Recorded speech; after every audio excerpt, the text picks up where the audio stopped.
नमस्कार, स्वागत है आपका न्यूज 80 पर। मैं हूं आपके साथ राहुल राणा। उत्तर प्रदेश में अब एक बार फिर से जाट आरक्षण की चर्चा होने लगी।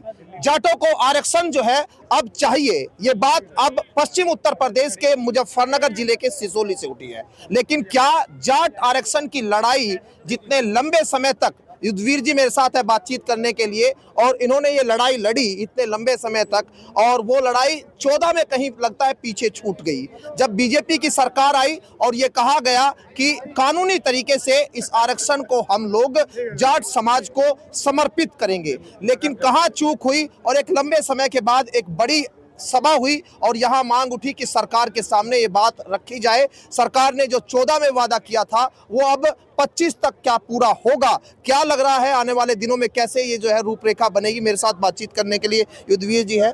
आप तो बड़े पुराने समय से आरक्षण की लड़ाई को समाज के लिए लड़ते रहे। आपको क्या लग रहा है कि आज कहाँ कमी रह गई, कैसे पूर्ति होगी? अब आरक्षण मिलेगा या फिर ये पंचायतों का दौर या फिर आंदोलन, कैसे?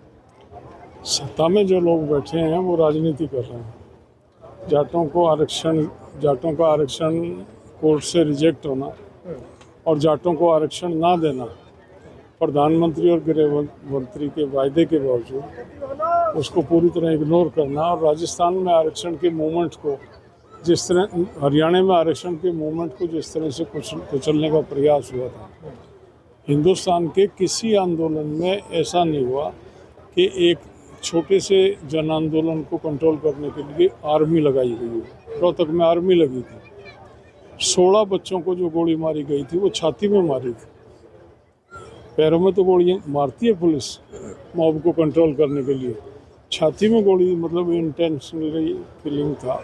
ये जाटों के साथ आरक्षण की मांग जब हम आंदोलन कर रहे थे तो व्यवहार किया था, तो सरकार की मंशा को कहीं ना कहीं इंगित करता है कि सरकार जो है, और फिर जिस तरह का माहौल 35-1 का बनाया गया तो ये लगने लगा था कि ये राजनीति जाट विरोध की राजनीति कर रहे थे। क्या उम्मीद कर रहे हैं इनसे? आप बता रहे थे कि अमित शाह जी के साथ बैठे, संजीव बालियान भी बैठे थे, आप लोग भी गए और कहा उन्होंने, आप मंच से बोल भी रहे थे कि कहा उन्होंने कि ये मेरी मूंछ है, आप रख लीजिए, आरक्षण मिलेगा।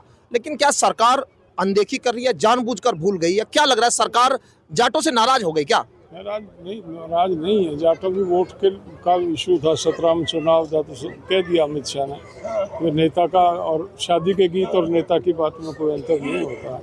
पॉलिटिकल वो अपना देखते हैं सारा, और पॉलिटिकली उन्होंने ये मान लिया कि एंटी जाट वोटों को कलेक्ट कर।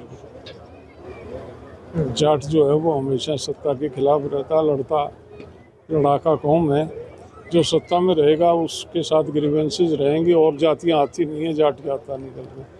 तो जाट का नेगेटिव वोट करता है जाट, तो जाट को वो अपना वोट बैंक मानते ही नहीं है, चाहे जाट उनको दे देगा तो उसका अपना वोट बैंक मानते ही नहीं है। इसी वजह से जाट को इग्नोर जानबूझ के किया जा रहा है। अब क्या रणनीति आप लोगों की, कैसे मिलेगा आरक्षण? दूसरा तो लड़ाई है, मैदान में दबाव बनाने की है।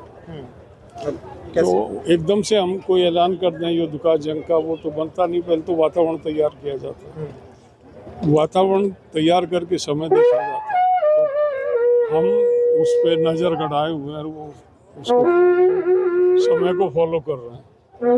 27 का चुनाव भी आगे, 29 का चुनाव भी आगे। अब जैसे आप लोग अभी 25 में शुरुआत, लग रहा है कि धीरे धीरे लोगों के अंदर एक जागरूकता लाकर चुनाव के वक्त पर एकदम दबाव, प्रेशर की पॉलिटिक्स। हमारा ये स्ट्रेटेजी है कि पहले हम लोगों को अवेयर कर लें, तैयार कर लें मानसिक तौर पे, और जब उचित समय आए तो वो चोट करें।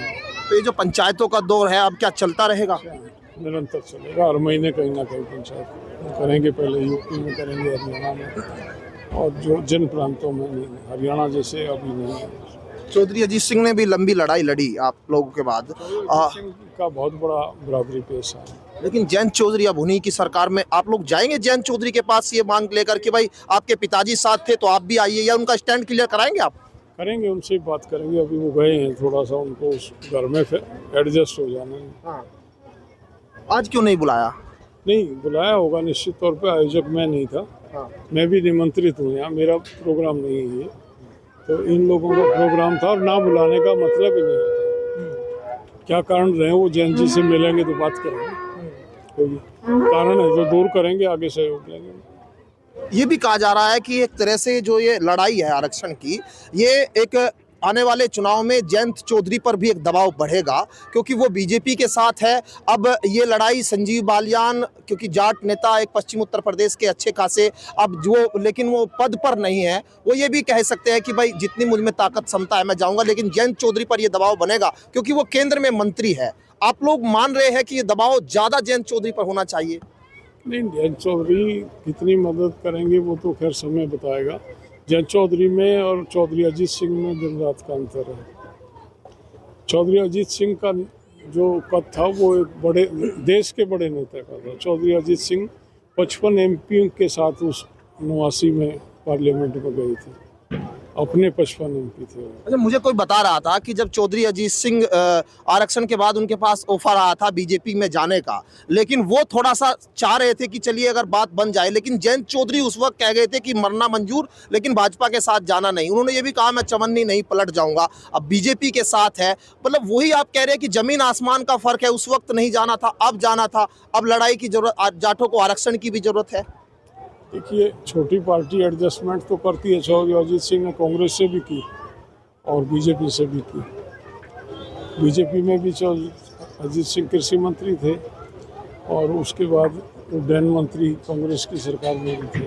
तो छोटी पार्टियों की एडजस्टमेंट तो समय के अनुसार चलती रहती है, लेकिन अपनी जो इश्यूज़ हैं उन पर स्टैंड करते रहे चौधरी अजीत सिंह हमेशा। और जयंत भी ऐसा नहीं है, जयंत भी जानते हैं, उस राजनीति वहीं से सीखे। तो बात करेंगे तो पता चलेगा। अभी लग रहा है कि शायद नहीं आए तो कहीं थोड़ा सा अभी कुछ मन में है।